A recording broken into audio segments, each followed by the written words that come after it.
Alors, bienvenue à cette troisième formation consacrée à la confiance.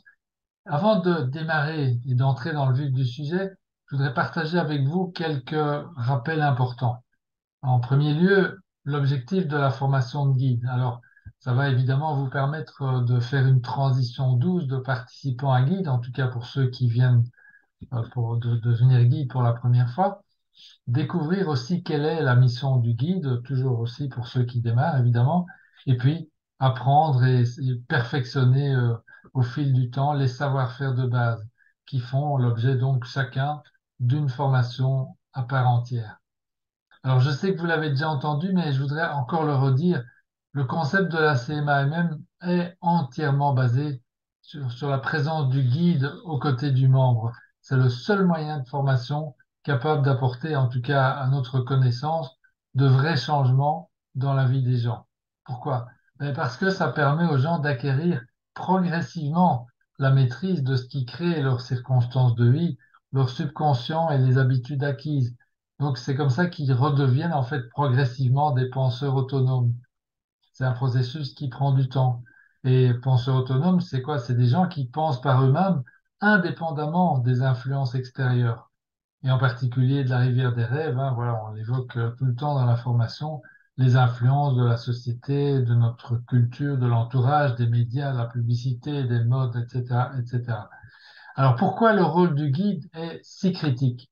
Bien, d'abord parce que le nouveau membre n'a aucune idée de ce qu'il attend, hein, ni du chemin qu'il va devoir parcourir, ni du travail qu'il va devoir faire, même si on lui a dit qu'il aurait besoin de garder 1 heure par jour. Mais enfin bon, il se rend pas encore trop compte de ce que ça représente en acceptant, hein, évidemment.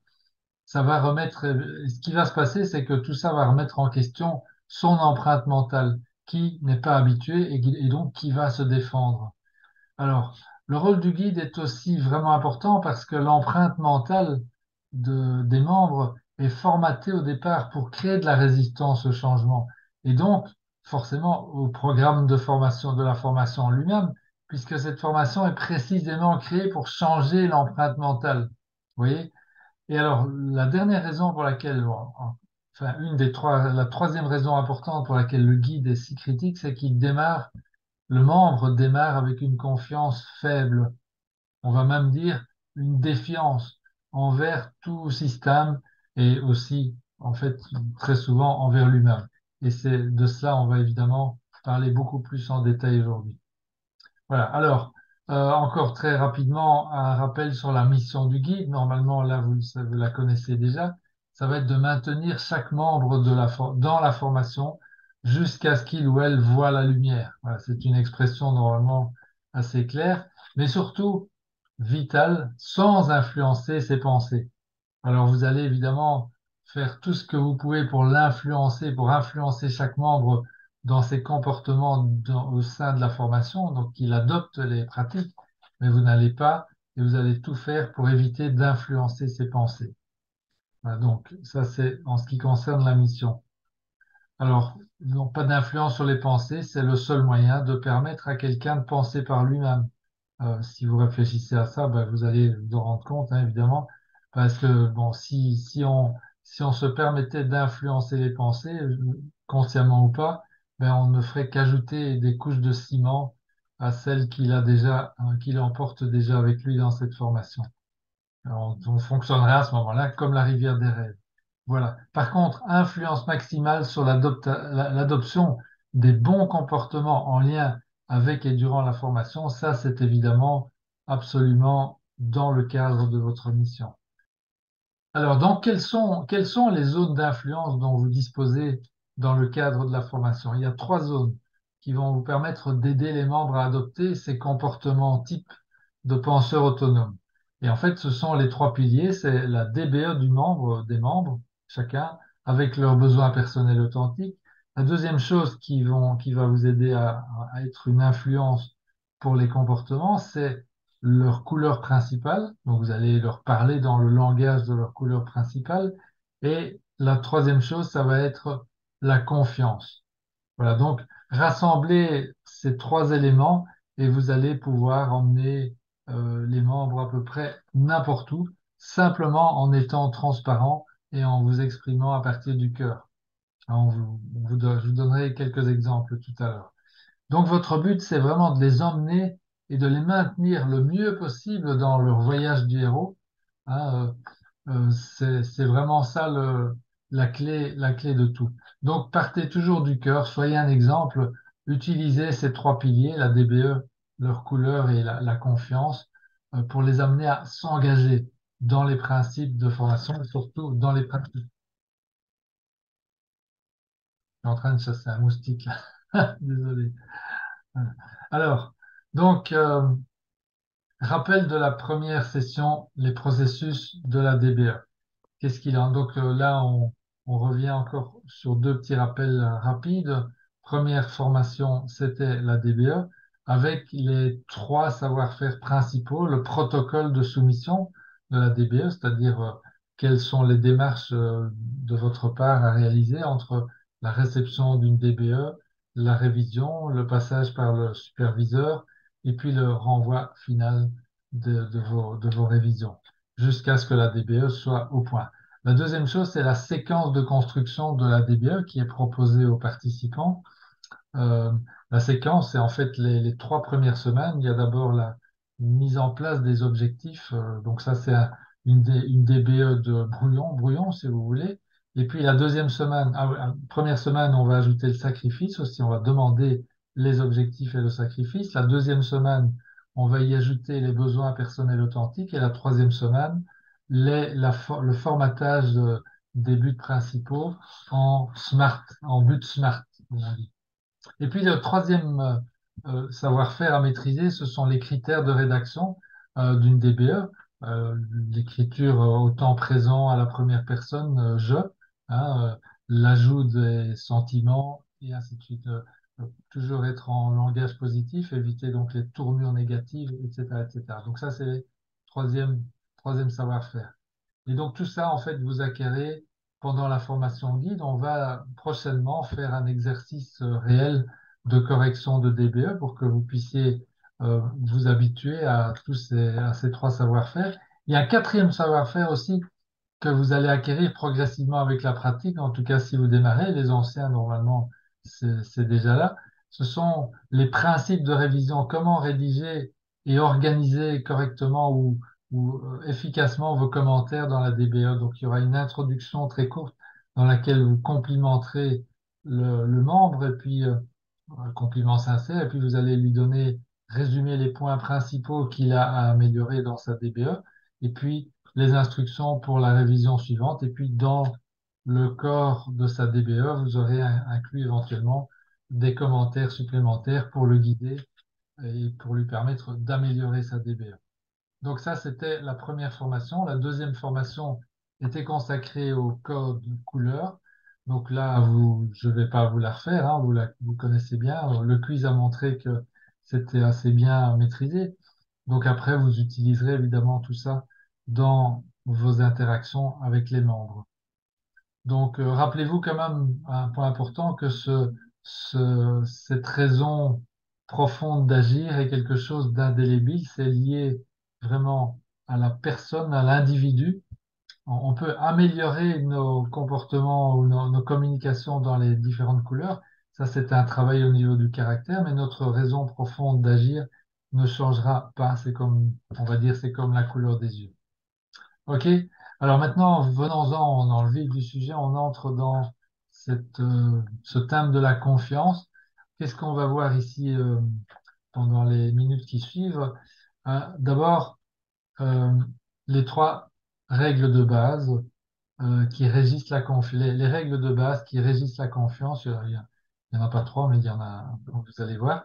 Il y a la taxe de défiance aussi à laquelle vous êtes exposé en fait en tant que guide et face à chacun des membres qui démarre. C'est surtout au début, hein, dans les une, deux, trois premières semaines que ça se met en place et donc vous avez très peu de temps pour mettre en place un climat de confiance avec chacun de vos membres et vous n'aurez pas droit à l'erreur, hein, parce que vous le savez bien, c'est la première impression qui fait la différence et ici c'est vraiment, vraiment critique. Je montrerai aussi comment faire accélérer la confiance. Donc pour éviter les accidents en cours de route, hein. Comment gagner la confiance de chaque membre avant que sa vieille empreinte mentale ne lui mette des obstacles sur la route. C'est presque une course de vitesse, hein. Il faut vraiment être là très très vigilant tout au début. Et si vous y parvenez, ben, normalement, vous avez une bonne chance d'amener le membre jusqu'au bout. Et alors, un dernier point, c'est évidemment toujours pareil, c'est de s'améliorer soi-même. Normalement, c'est ce que on vous souhaite et c'est le but aussi de tout ça. Hein, en maîtrisant progressivement ces savoir-faire, vous allez gagner de la confiance en vous aussi et vous allez devenir meilleur et plus performant dans tous les autres domaines aussi, puisque tout ce que nous faisons ici dans le cadre de cette formation, ben, ça s'applique dans tous les domaines de la vie. Ben, voilà, c'est ce qui fait la caractéristique et la force de cette formation aussi. Donc, alors, la première règle liée à la confiance, c'est cette notion de chose désirable ou indésirable. Qu'est-ce que ça veut dire? En tout cas, sachez que c'est la première de toutes les règles à vous rappeler en permanence. Et c'est quoi cette règle? C'est que pour tout membre, il n'y a pas d'exception, toute chose qui n'est pas désirable est considérée comme indésirable. Et c'est subconscient, mais c'est dans 100% des cas. Donc, toute chose que le membre ne considère pas consciemment comme désirable, il va le considérer inconsciemment en général comme indésirable. Et donc, les comportements vont en résulter. Voilà, donc je redis ça. Simplement, toute chose que le membre ne désire pas consciemment ou explicitement, eh bien, il ne le fera pas, ou bien il le rejettera comme non désirable. Et c'est en général, je répète toujours, ou en général entièrement subconscient, et c'est une règle qui s'applique vraiment, vraiment à tout le monde. Donc, nos rôles d'accompagnant, de guide, les formateurs, ça va être de joindre nos forces, hein, tous ensemble pour aider chacun des membres à transformer chaque élément de sa formation et surtout les pratiques, hein, de la formation en quelque chose de désirable pour lui ou pour elle. Par exemple, hein, cas classique, les lectures ou la pause assise encore plus. Pause assise, si c'est pas fait, ben, il faut apprendre aux membres à se dire si je suis perdant si je le fais pas, car ce sont les deux choses les plus importantes, sachant qu'elles m'aident à transformer mon monde intérieur, donc à enlever le ciment, à me purifier. Et quand je fais ça, ma vie et celle des personnes qui m'entourent s'améliorent. Si nous parvenons à mettre ce genre de choses dans la tête du membre, eh bien, on l'a aidé à rendre les pratiques désirables. Voilà, donc ça c'était un exemple. Ok, donc ça c'est première règle. Deuxième règle, comportement vital de toute la formation, c'est quoi? C'est la pause assise.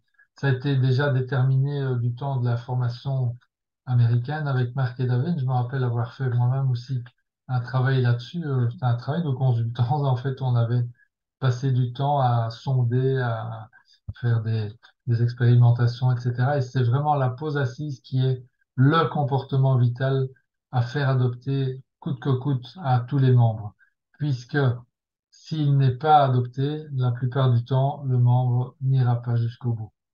Voilà.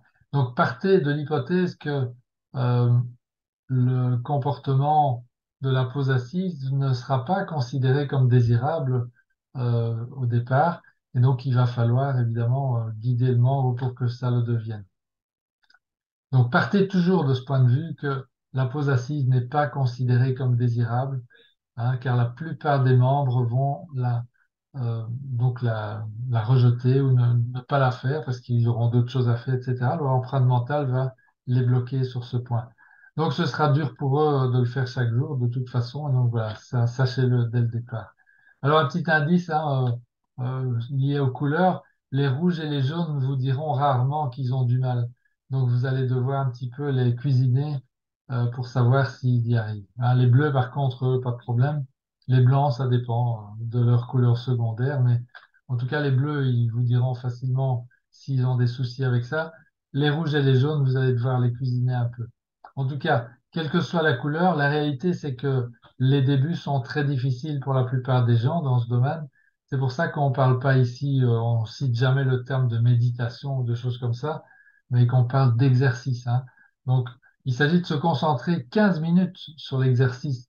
Hein, et c'est pas l'idée de je ne fais rien pendant 15 minutes. C'est vraiment une démarche d'apprendre à maîtriser le corps et puis le mental.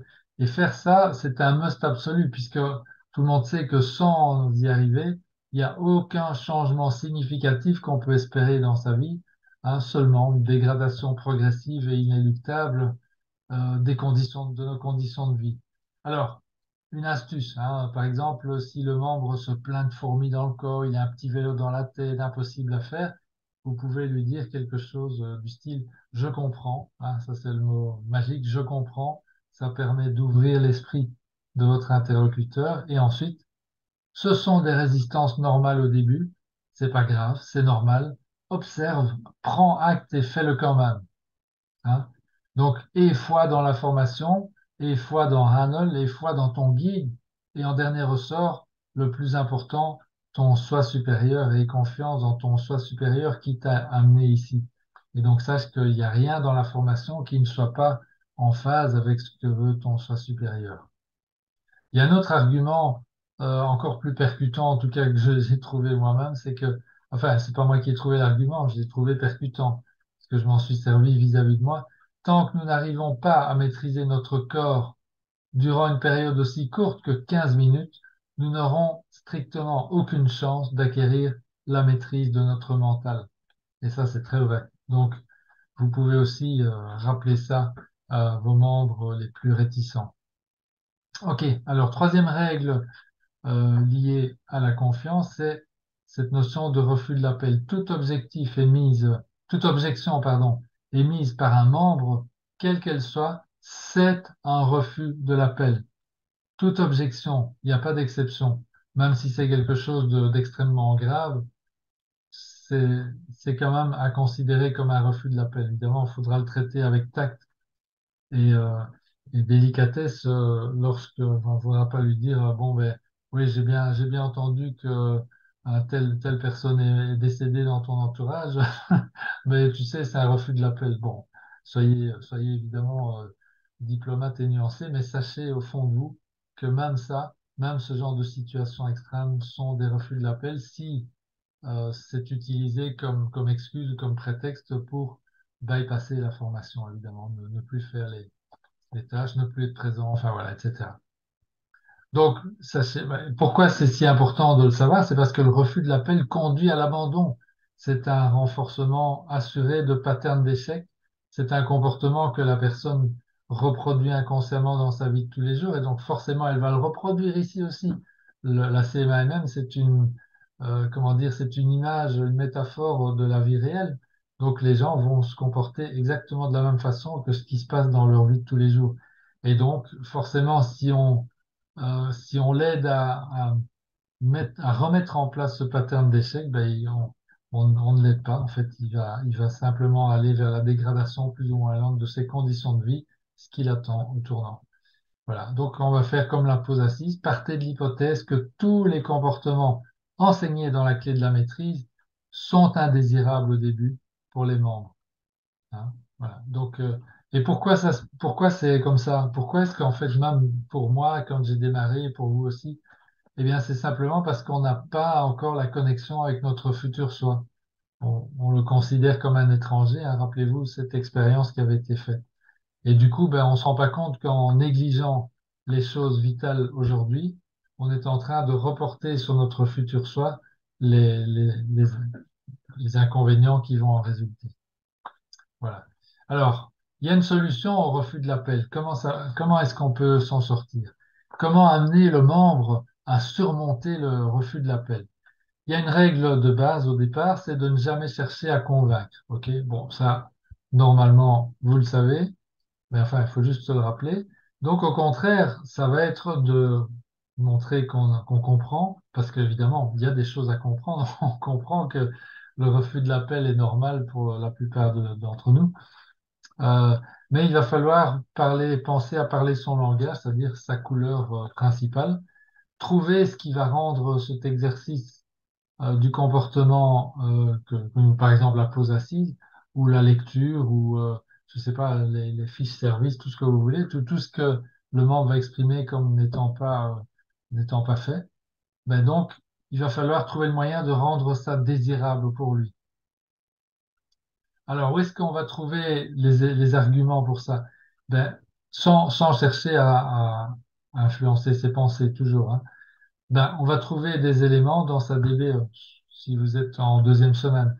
Si vous êtes tout au début, vous pouvez aussi utiliser sa fiche de candidature. Vous la recevez évidemment, la fiche d'inscription où il a repris, vous verrez les motivations pour lesquelles, ben, rappelez-vous, vous l'avez fait aussi, les motivations pour lesquelles vous voulez faire cette formation et pour laquelle vous vous engagez vis-à-vis de vous-même, évidemment, à rester jusqu'au bout. Donc, vous avez des éléments, des arguments à lui opposer, disons, ou pour l'aider à rendre désirable ce qui est bloquant chez lui pour l'instant. Et donc, une fois que vous avez fait trouver ce qui est cet élément dans sa DBE ou dans sa fiche de candidature, vous allez, par une forme de langage, lier le comportement critique, par exemple la pose assise qui ne fait pas, à cet élément de sa DBE. Et alors pour ça, en fait, il y a un script simple que je vous donne, que vous pouvez vous entraîner à pratiquer. Ça prend un petit peu de pratique au début. Maintenant, si vous êtes comment dire, en communication téléphonique, par exemple, vous pouvez utiliser un copion, hein. Mais sinon, je vous encourage quand même à utiliser, à vous entraîner, puisque cette approche, en fait, vous pouvez l'utiliser dans la vie de tous les jours aussi, dans toutes les situations possibles et imaginables. Voilà, il est résumé ici en tout petit. Je ne sais pas si ce sera lisible à l'écran, mais vous avez les notes aussi. Je vous les transmets, je vous les ai transmises. Donc, mais en tout cas, alors, ce qui est en bleu, euh, ce sont les éléments du membre. Et puis en vert, vous avez les choses standards, disons, du scénario. Et en rouge, ce qui est lié au cas spécifique traité. Par exemple, ici, prenons comme exemple de refus de l'appel, de raison du refus de l'appel. Oh, vous savez, c'est impossible pour moi de faire ces 15 minutes de pause assise. Oh, j'ai déjà essayé dans le passé, ça marche pas, vraiment pas, c'est pas mon truc, quoi. Alors, donc, qu'est-ce qui pourrait rendre pour lui cette pause assise désirable? Ben, il faut aller fouiller dans, par exemple, sa DBE ou dans son formulaire d'inscription. Et si vous allez à la question 15 du formulaire, vous allez voir, il y a la question, pourquoi est-ce que tu maintiendras les engagements à faire cette formation jusqu'au bout? Et là, en fait, vous voyez que le membre, il a répondu ceci, j'ai besoin et je veux un changement, car ma vie n'a pas changé depuis mon mariage il y a 5 ans, et je ne veux plus continuer comme ça, je me sens coincé dans une boucle sans fin. Alors, donc, voilà poser les bases, hein. On a ce qui marche pas, la pose assise, et on a la motivation qu'on a découverte dans sa fiche d'inscription. Donc, le scénario, dans ce cas-là, est le suivant. Première chose, identifier le comportement critique. Je comprends, je comprends, je comprends. Ouais, c'est impossible pour moi de faire tout ça, cette pose assise, j'ai déjà essayé, c'est pas mon truc. Je comprends, je comprends. La pose assise est en effet une pratique difficile à maîtriser pour la plupart des gens. Étape 2, on demande la permission de poser une question. Ceci dit, est-ce que je peux te poser une question? Ben oui, bien sûr. Étape 3, alors là, on va présenter deux catégories de personnes. Ok, merci. Tu as écrit dans ta demande de bourse d'études prépayée que tu avais besoin et que tu voulais un changement car ta vie n'a pas changé depuis ton mariage, il y a 5 ans, et tu ne veux plus continuer comme ça parce que tu te sens coincé dans une boucle et tu voudrais en sortir. C'est bien ça, n'est-ce pas? Oui, c'est bien ça. OK, alors étape 4. Donc, il y a ceux qui obtiennent ce qu'ils veulent et ceux qui n'obtiennent pas ce qu'ils veulent. OK, donc voici ma question. Il y a deux catégories de personnes parmi toutes celles qui, comme toi, démarrent dans cette formation pour créer un changement positif dans leur vie. Il y a celles qui n'y arrivent pas et qui restent coincées définitivement dans leur boucle sans fin, hein, et dans le statu quo. Et puis, il y a celles qui obtiennent ce qu'elles veulent et qui créent le changement qu'elles souhaitaient dans leur vie. Est-ce que tu aimerais savoir la différence entre ces deux catégories de personnes? Ben oui, ben voici la différence.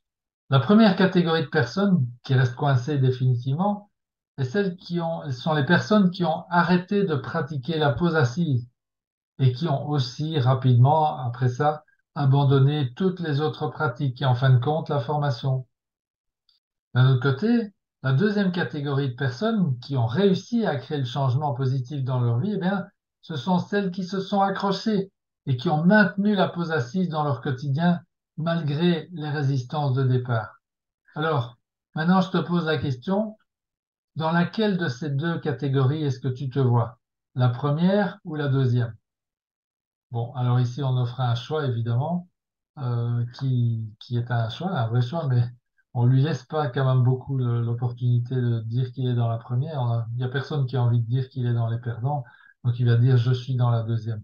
Voilà, bravo. Je me doutais bien que tu étais une personne qui tient ses engagements. C'est un choix qui va t'apporter à coup sûr la paix de l'esprit. Ça, c'est pour un blanc. Voici une astuce qui pourrait t'aider à progressivement maîtriser la pause assise. Là, évidemment, il faut entrer dans quelque chose de pratique, donner une guidance à la personne pour l'aider vraiment à surmonter sa résistance. Donc ici, vous avez donné un coup de pouce avec ce petit scénario qui va le mettre devant, disons, j'allais dire la responsabilité vis-à-vis de lui-même, mais oui, bien sûr, mais devant presque l'obligation subconsciente de moins essayer de faire un effort. Voilà. Donc ça, c'est une démarche, si vous le faites avec le cœur, bon, c'est pas parce qu'il y a un scénario bien scripté que vous n'êtes pas sincère en le faisant. Il faut vraiment vous dire ça. Soyez vraiment entraîné et utilisez la formule parce qu'elle est efficace et donc c'est dans l'intérêt des membres, évidemment, que vous faites ce travail. Bien, alors, parlons maintenant d'un autre point très très important, qu'on a appelé la taxe de défiance. C'est un terme au départ qui vient du bouquin sur la confiance de Stephen Covey. Je vous recommande ce bouquin.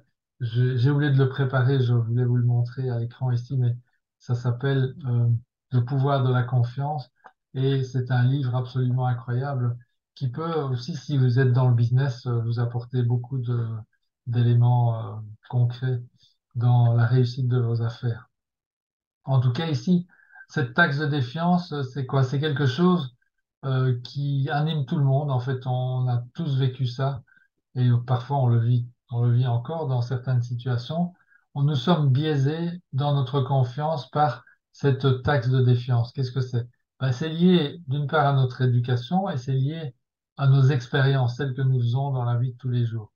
Par exemple, on a relevé statistiquement que 58% des salariés ne font pas confiance à leur patron. Voilà. Donc, vous êtes engagé comme salarié quelque part, ben, si vous êtes dans cette portion-là, vous allez, même inconsciemment, ne pas faire confiance aux propositions qui vous sont faites, etc., etc. Donc, c'est typique. Cette taxe de défiance, elle est subconsciente. Et donc, lorsque comment elle se construit, on va voir ça dans un instant. Cette taxe de défiance, lorsque le membre rejoint le groupe, elle est présente dans son subconscient. Rappelez-vous, vous êtes en tant que guide un inconnu pour lui ou pour elle. Hein. Donc vous êtes forcément automatiquement en tant que guide inconnu au bataillon pour lui. Hein, vous êtes dans la catégorie attesté. Voilà. Est-ce que je peux avoir confiance ou pas? Tout écart par rapport à un comportement qui est perçu de confiance va déclencher, tac, la défiance. Hein. C'est exactement le même mécanisme que le filtre anti-vente. C'est un mécanisme qui est purement instinctif. Voilà. Donc, et évidemment, là, si jamais ça se déclenche, ben, c'est comme pour le filtre anti-vente. Une fois qu'il est déclenché, c'est hyper dur à récupérer. Hein. Donc, rappelez-vous cette expression. Hein. Vous n'avez jamais de seconde chance pour faire une première impression. Donc, il faut tout faire pour éviter de déclencher la défiance, autrement dit, faire tout ce qui est nécessaire pour créer, maintenir et augmenter la confiance du membre en permanence. C'est un défi, un beau défi évidemment, mais c'est réalisable par tous, par chacun d'entre vous, par tous les guides, moyennant la connaissance de ce qui va suivre. Alors, qu'est-ce qu'il faut savoir? Ben, une chose principale, c'est pour ça que pour une fois c'est écrit en rouge là, à l'écran. D'habitude, on évite le rouge, mais là, c'était vraiment pour marquer le coup, on va dire. Rappelez-vous que savoir que vous êtes digne de confiance est insuffisant pour surmonter cette taxe de défiance. Voilà. Pourquoi? Et c'est parce que le membre ne vous connaît pas, tout simplement. Vous, vous savez que vous êtes digne de confiance. Bien sûr que vous l'êtes, évidemment. Mais le guide, le membre ne vous connaît pas. Donc, cette taxe de défiance automatiquement est présente. Donc, il faut toujours se rappeler et uniquement compter sur la perception qu'a le membre de vous. Et qu'est-ce qui fait cette perception? Ben, cette perception vient de ce que le membre expérimente de vous en direct, au travers donc de vos interactions. Donc au travers de vos actions de guide, c'est la seule chose qu'il a comme point de repère pour savoir si sa taxe de défiance doit se déclencher ou pas. Voilà, donc ça, c'est vraiment... Donc essayez bien de comprendre ça. S'il y a des questions là-dessus, envoyez-les-moi. Parce que c'est vraiment, vraiment un point clé. Donc, après, une fois que vous savez ça, il y a des éléments, et c'est vraiment important de pouvoir accélérer la confiance, parce que vous avez, en fait, rappelez-vous, c'est une course contre la montre. Le membre s'est engagé dans la formation, et semaine après semaine, il y a son empreinte mentale qui va réaliser de plus en plus qu'en fait, elle est en train de se faire transformer là. Donc, les résistances vont se mettre en place. Et donc, si le guide n'a pas confiance en vous, ben, il n'aura pas, il va pas vous écouter comme il faudrait. Et donc, il va succomber plus que probablement au refus d'appel, aux excuses, en fait, envoyées de plus en plus, de manière de plus en plus insistante par son empreinte mentale. Euh, Dans le cas contraire, si vous parvenez à établir la confiance rapidement avec le membre, avec vos membres, avec chacun de vos membres, bon, ça, avec certains, vous y arriverez facilement, d'autres, ça sera plus dur, et peut-être qu'avec quelques-uns, ça sera même pas possible, vous verrez bien. Ça, c'est vraiment, comment dire, la magie de cette formation aussi, hein. Les gens qui vont se retrouver dans votre tribu, ben, ils ont des raisons d'être là et vous avez des raisons de les avoir aussi comme membres. Ça, c'est un autre sujet, mais voilà. Donc, rappelez-vous, accélérer la confiance, c'est vital pour pouvoir avoir une meilleure chance d'accompagner vos membres jusqu'au bout, pour l'aider à surmonter les refus de l'appel qui vont forcément se présenter. Donc, point de départ, donc rappelez-vous toujours que c'est l'expérience du membre qui compte, son expérience, et pas du tout le fait que vous soyez digne de confiance. Donc il découvrira que vous êtes digne de confiance, mais au travers de vos actions. Ça va venir plus tard, dans un deuxième temps. Donc parlez-lui dans sa langue, dans sa couleur principale. Parlez-lui, enfin, ou écrivez-lui, hein, si c'est des échanges de mails, etc. Évitez soigneusement les comportements stéréotypés qu'on a appris à l'école, hein, du style utiliser des échappatoires si il vous pose une question à laquelle vous ne savez pas répondre, ou des choses comme ça, ou des mensonges pieux. Enfin, tout ça sont des choses que le subconscient repère instantanément. Donc là, si vous tombez dans ce panneau-là, vous êtes grillé directement, ça je vous le dis. Donc, autre point, respectez tous vos engagements, même les plus anodins. Si vous dites quelque chose, faites-le. Donc, a fortiori, réfléchissez avant de dire quelque chose. D'où, par exemple, ça c'est vraiment clé, évidemment, c'est un des éléments les plus directs qui se présentent au début. Respect des délais des 72 heures annoncés pour le retour des révisions DBE. Hein, parce que si c'est pas respecté, si le délai de 72 heures n'est pas respecté, ben, la taxe de confiance va se déclencher, le membre va en déduire qu'on ne sera pas fiable pour nos autres engagements non plus, et ça va déclencher donc cette taxe de défiance. Restez sincère et transparent en toutes circonstances. Même quand vous ne savez pas, vous pouvez le dire, il y a zéro problème à ça, au contraire. Hein, vous avez quand même une solution à proposer puisque vous avez un guide superviseur, vous avez un staff. Donc vous pouvez toujours dire, je prends contact avec les anciens et je reviens vers vous, vers toi d'ici une heure, une journée, deux journées. Enfin voilà. Donc ça dépend évidemment de la problématique. Aussi, un truc vital, c'est, vous le savez aussi normalement, déjà on a commencé à s'entraîner avec ça dans les exercices DBE, c'est de guider avec des compliments sincères. Les membres ne sont plus à l'école, donc il faut vraiment veillez à être dans la bienveillance et les compliments sincères sont un moyen très important de créer aussi une relation, une connexion et donc créer de la confiance. Et il y a toujours moyen de faire un compliment parce que même si tout paraît mauvais dans la DBE, ça arrivera, hein, vous recevrez des DBE désastreuses. Mais si elle a moins de 300 mots, eh bien voilà, vous avez un moyen de faire un compliment. Bravo d'avoir maintenu ta DBE sous les 300 mots. C'est un compliment sincère. Voilà. Et enfin, encore une possibilité pour accélérer la confiance, ça va être de guider avec des questions plutôt qu'avec des réponses. Hein, bravo d'avoir mentionné ton sacrifice, mais il est exprimé négativement. Comment pourrais-tu l'exprimer positivement? Voilà, donc ça, c'est une façon de poser des questions. Pas d'influence non plus, attention. Nos propres croyances ne doivent pas jamais interférer avec celles du membre, euh, a fortiori si elles sont différentes, hein, évidemment. C'est l'expérience du membre, c'est son expérience à lui ou à elle de découvrir sa voix. Alors j'ai volontairement écrit voix de deux manières, sa voix avec X et sa voix avec E. Voilà, j'espère que vous comprenez l'astuce. Bien, alors, il y a, ça vient de Stephen Covey et c'est très très utile, évidemment. Voilà, je vais vous encourager à vous servir de ça et à réfléchir un petit peu là-dessus après la formation ici.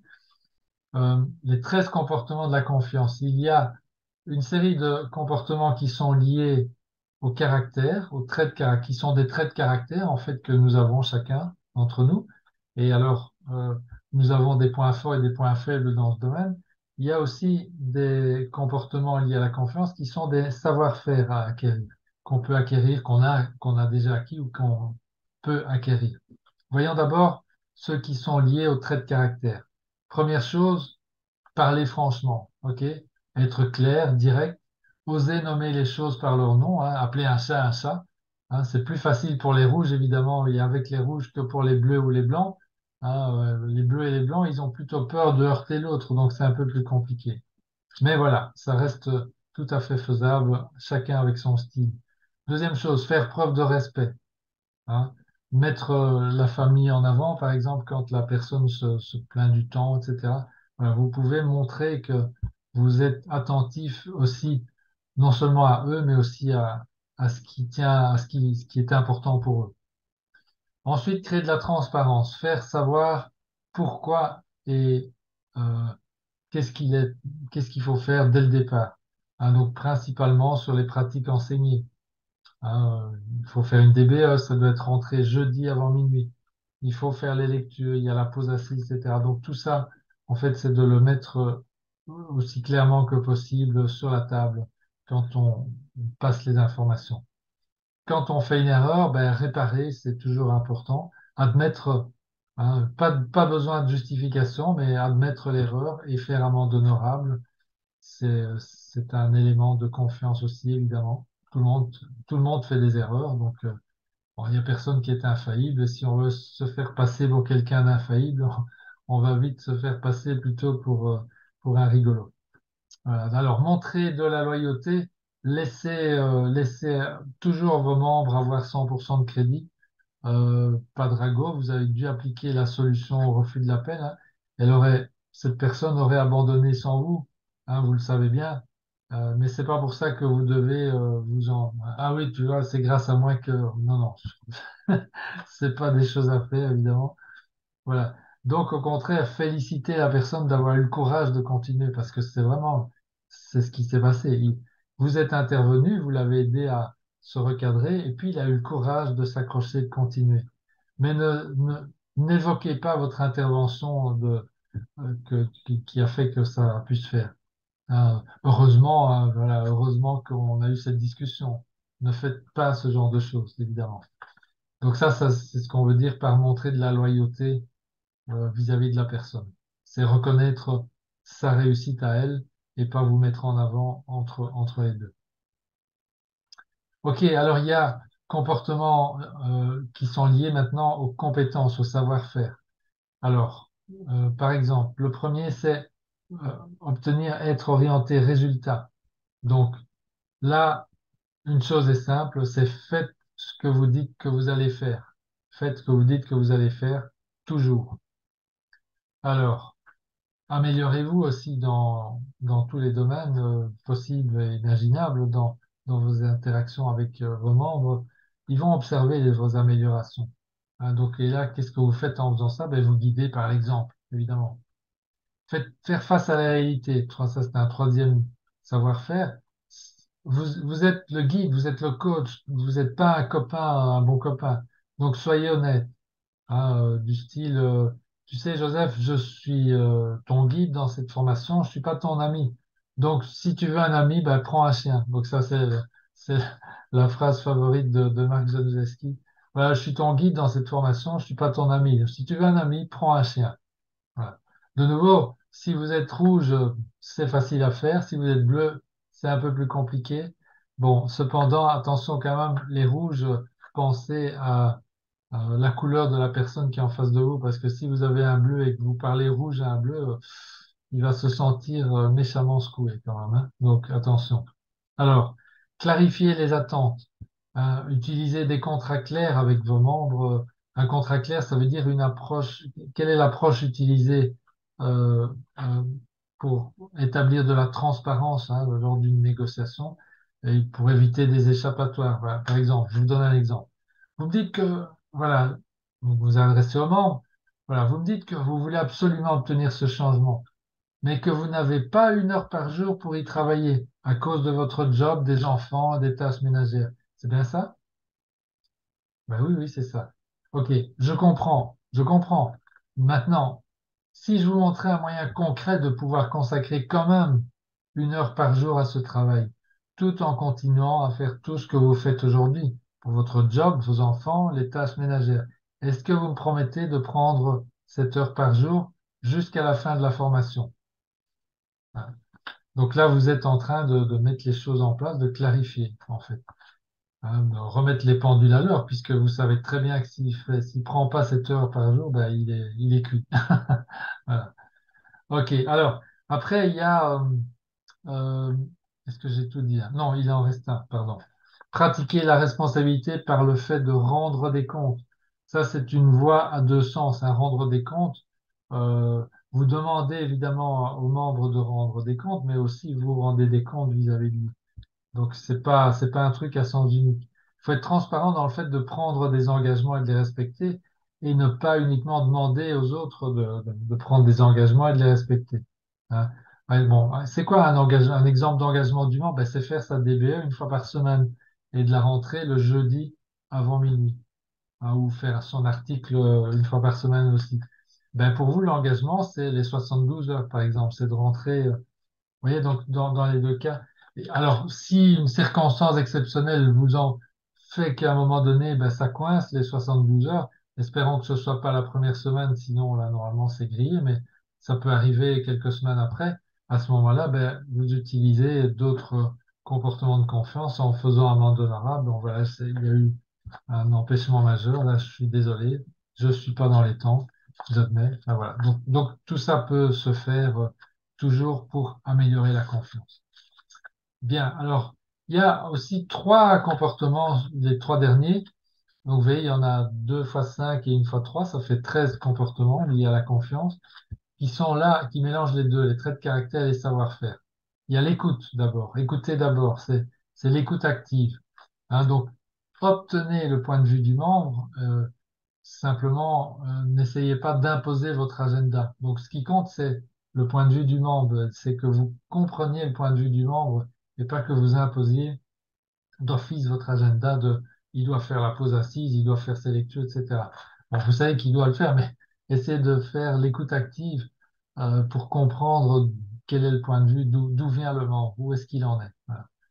Et donc, au fond, cette écoute active, c'est un savoir-faire qui est extrêmement profond et très, très complexe à acquérir au fil du temps. Donc, j'ai envie de vous dire, soyez indulgents avec vous-même, mais profitez de cette formation de la CMAMM et de votre position de guide pour vous entraîner à développer votre capacité d'écoute active. Voilà. Alors, tenir ses engagements aussi, évidemment, ça, je l'ai dit à plusieurs reprises. Si c'est important pour vous, si vous êtes jaune, par exemple, et que vous avez du mal à vous organiser, apprenez et mettez en place un planning d'organisation. Faites-vous aider, même éventuellement là-dedans. Mais en tout cas, c'est très, très important ici. On a dit pourquoi, la taxe de défiance, etc., d'arriver à tenir vos engagements principaux dans cette formation. Et puis enfin, il y a la notion d'étendre la confiance. Là, je l'ai déjà évoqué indirectement. Tout le monde fait des erreurs, les membres en font, vous en faites. Donc, en tout cas, vis-à-vis des membres, aidez-les à corriger leurs erreurs. Ne punissez pas. Bon, c'est valable pour vos enfants aussi, hein, vous savez. Cette notion de punition, c'est quelque chose qu'on apprend à l'école, mais vous pouvez et vous devez corriger, aider vos enfants ou vos enfants. Ici, dans ce cas-ci, les membres à corriger les erreurs et pas à faire comme faisaient nos parents. T'as fait cette bêtise, honte à toi, privé de dessert. Enfin, voilà. Voilà. Démarche beaucoup plus efficace. Tu as fait cette bêtise. Est-ce que tu vois ce qui se passe suite à ça? Comment est-ce que tu pourrais faire la prochaine fois pour éviter que ça ne se reproduise? Voilà. Montrez-leur en fait que vous leur faites confiance. En fait, c'est ça. C'est montrer simplement que vous faites confiance dans la capacité de la personne à comprendre l'erreur et puis à la surmonter et à trouver le bon comportement pour qu'elle ne se reproduise plus. Donc là aussi, c'est un aspect qui étend la confiance. Ok, voilà, donc je suis presque au bout là. Donc en termes de résumé, les gens ne le savent pas, mais ils ont été conditionnés par la non-confiance depuis leur plus tendre enfance, hein, et ils vérifient cette non-confiance à chaque instant dans tous les domaines dans leur vie. Hein, rappelez-vous, peut-être que ça vous est arrivé aussi, le papa ou la maman qui dit, tu sais, ce soir, c'est souvent le papa, hein, je te lirai une histoire. Ce soir, je te lirai une histoire, et puis le soir arrive, et puis le papa, il n'est pas là ou il est crevé. Là, je parle en connaissance de cause, ça m'est arrivé pendant un certain temps. Voilà, on traumatise tous hein, jusqu'à un certain point. Les gens autour de nous, mais voilà, on corrige après et on fait de notre mieux dans tous les cas.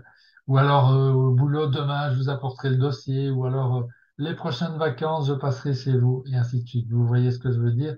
Et ce sont ces choses-là, évidemment, qui créent à chaque fois et qui augmentent à chaque fois la taxe de défiance. Et c'est pour ça qu'à un moment donné, on est conditionné, notre subconscient, dès qu'il a affaire à quelqu'un de neuf, un inconnu, il va faire attention aux détails qu'on évoquait tout à l'heure. Bien. Donc, vous avez compris pourquoi la confiance était cruciale. La plupart des gens comprennent cette valeur de la confiance. D'ailleurs, c'est vraiment magique. Si vous mettez de la confiance directement en premier lieu, sans même, sans hésitation sur la table, dans la plupart des cas, c'est pris dans l'autre sens et ça s'établit très vite. On expérimente ça tous les jours ici, Françoise et moi. Donc, on a besoin que les nouveaux membres aient confiance en nous. Enfin, vous avez besoin qu'ils aient confiance en vous, évidemment, pour pouvoir les accompagner, pour qu'ils soient réceptifs au travail qu'on leur propose et qu'ils ne soient pas sous la menace perpétuelle de leur empreinte mentale qui va leur provoquer des excuses pour les mener au refus de l'appel. Voilà, donc oubliez, pensez toujours que c'est pas une question d'être digne de confiance, vous l'êtes, c'est sûr et certain. Simplement, vos membres ne le savent pas encore, ils vont le découvrir au fil des semaines, mais au début, ils ne le savent pas. Et donc, c'est la perception de vos nouveaux membres qui va compter. Voilà. Avec nos membres, le seul moyen d'établir la confiance est de respecter à tout moment notre parole, nos engagements. Alors, voilà, les guides gagnants réalisent qu'ils ont besoin d'oublier qu'ils sont dignes de confiance et ils vont aiguiser leur comportement lié à la confiance. Il y a un vieux dicton qui dit, vous n'avez jamais de seconde chance pour faire une première impression et c'est vraiment ce qu'il faut prendre à cœur.